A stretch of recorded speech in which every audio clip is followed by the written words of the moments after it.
श्री गणेशाय नमः. श्री सरस्वती नमः. श्री हनुमंताय नमः. ओम नमो भगवते वासुदेवाय. नमः पार्वतीपती. हर हर हर हर महादेव.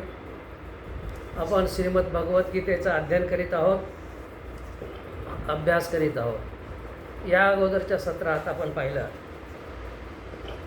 श्रीकृष्ण महाराज म्हणाले, हे गुप्त ज्ञान मी तुला सांगणार आहे, अतिगुप्त ज्ञान आहे.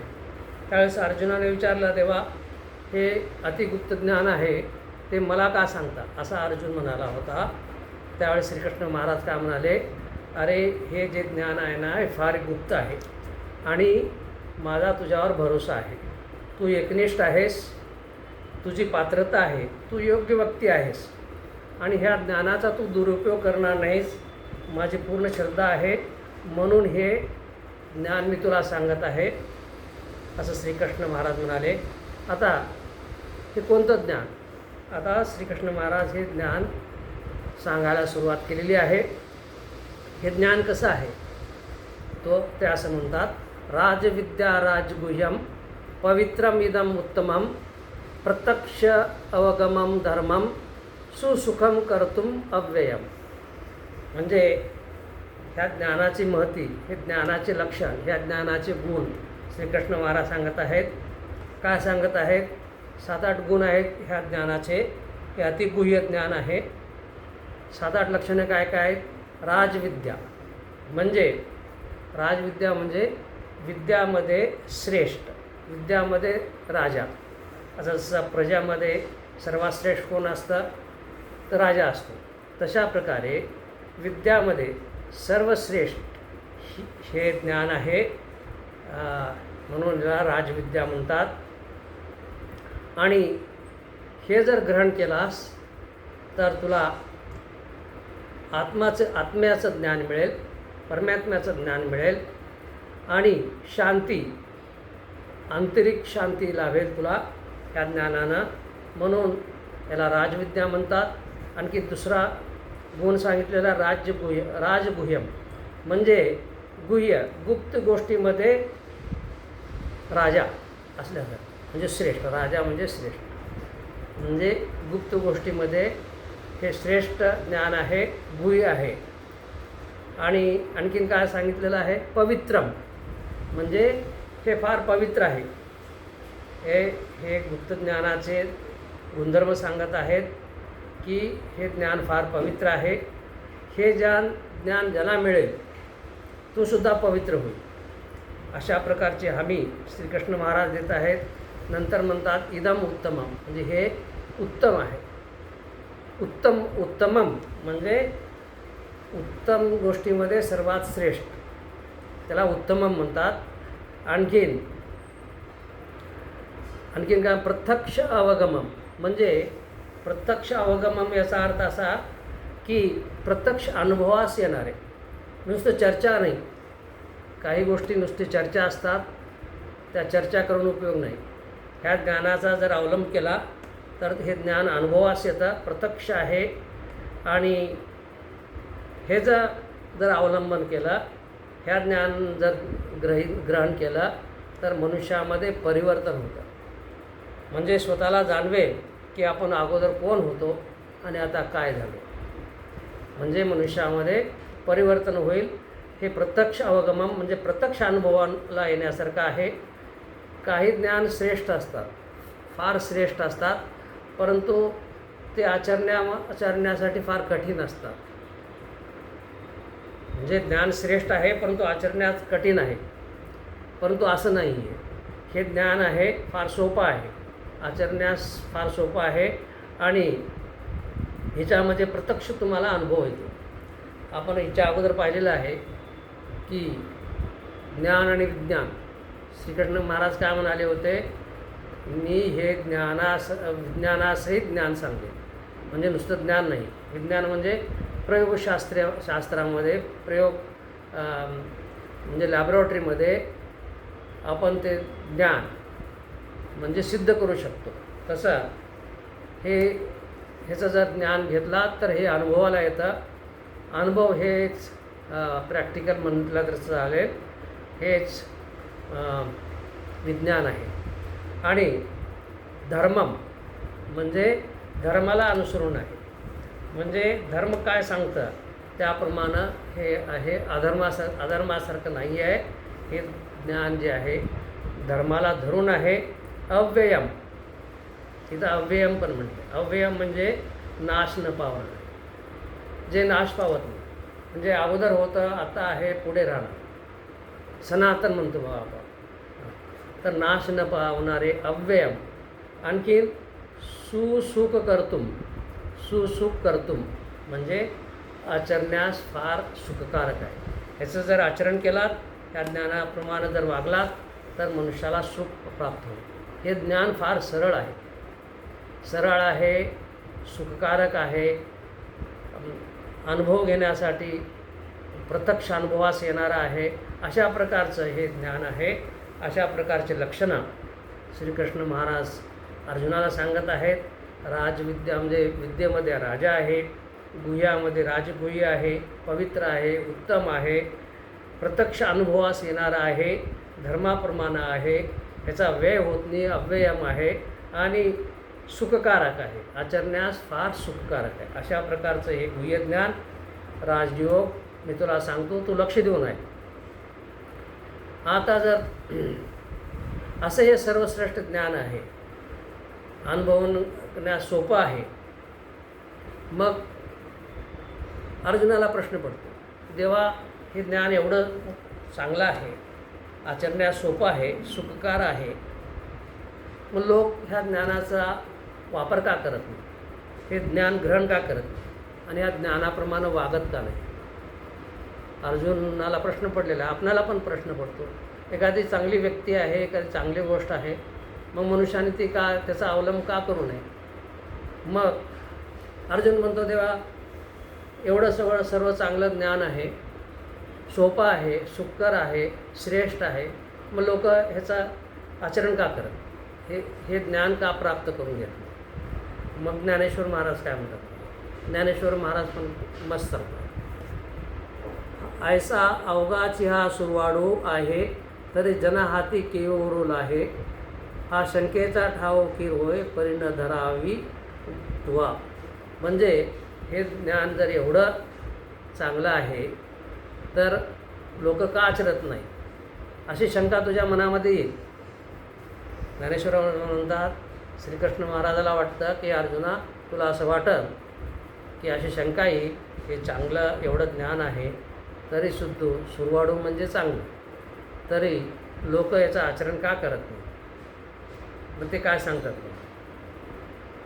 ह्याचं कारण सांगतात.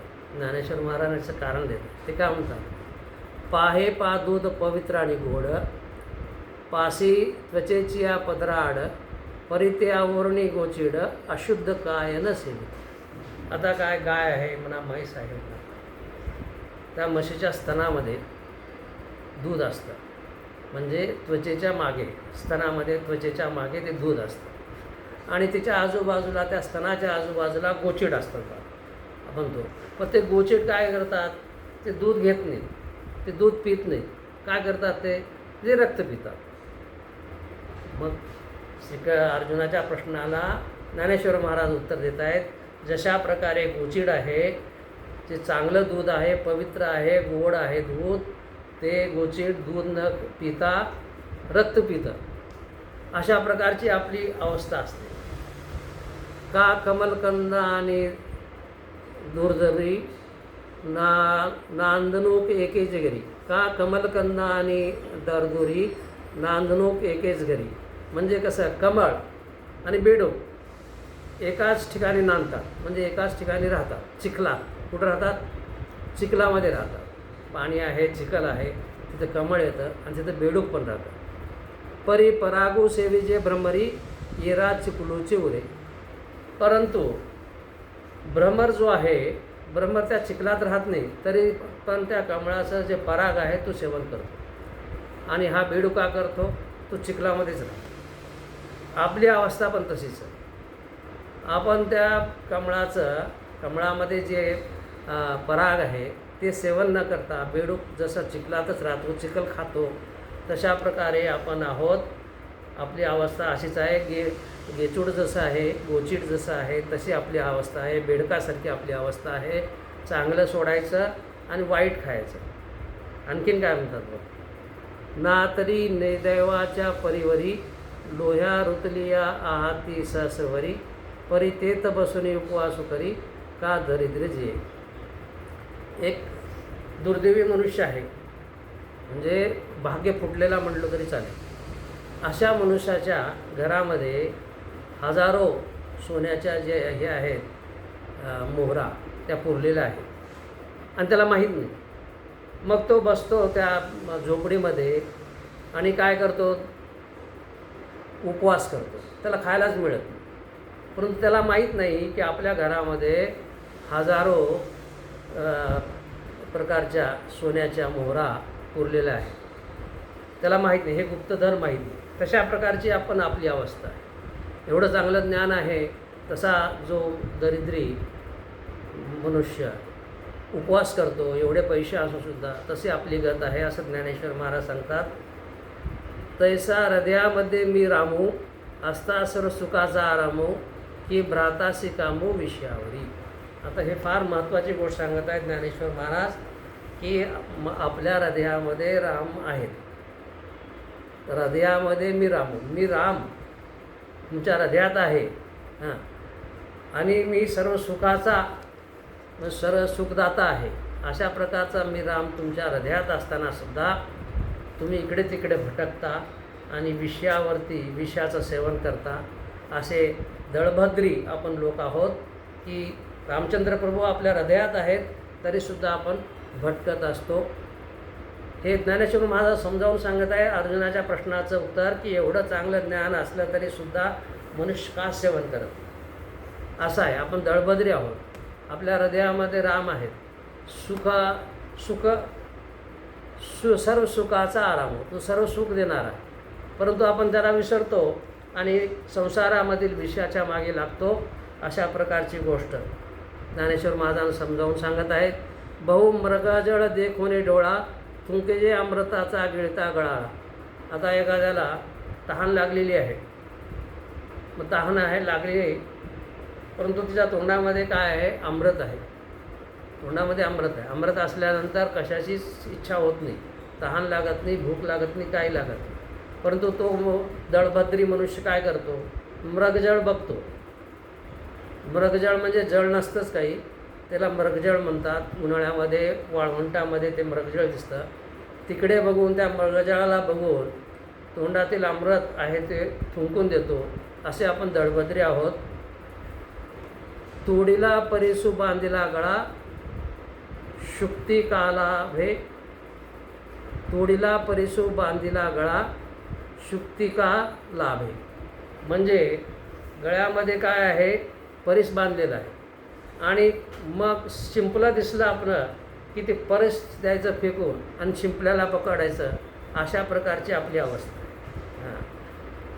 तैसा अहम ममतेच्या लवड सवडी मातेनं पवतीची बापुडी म्हणून जन्ममरणाची दुधडी डवळते ढेली. म्हणून अशा प्रकारे हे जे लोक आहेत ते मला प्राप्त होत नाहीत.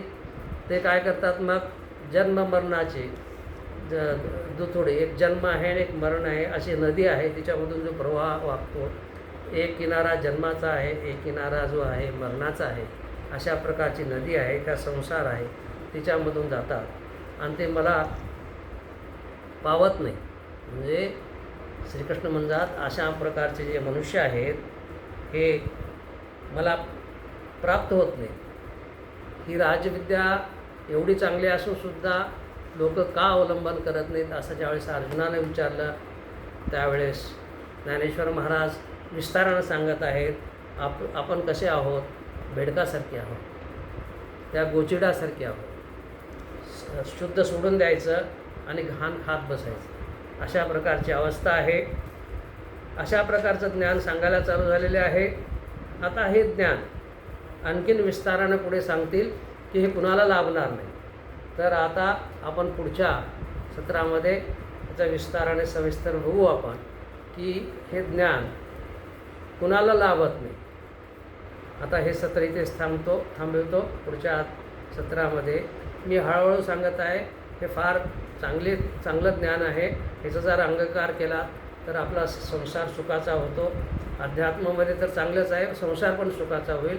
म्हणून हळूहळू विस्तारानं ज्ञानेश्वर महाराज पण विस्तारानं सांगत आहे की बाबांनो, ते अगोदरच म्हणाले, हे तुम्ही कान देऊन ऐका. ही फार महत्त्वाची गोष्ट सांगत आहे. तर मी हळूहळू सांगत आहे, विस्तारानं सांगत नाही. ज्ञानेश्वर महाराज काय सांगतात ते सांगत आहे. तरी आता आपण पुढच्या सत्रामध्ये पाहू. हे ज्ञान कुणाला लाभत नाही. आता हे सत्र इथंच थांबवतो. ओम नमः शिवाय. नमः पार्वतीपती हर हर हर महादेव. ओम शांती शांती शांती.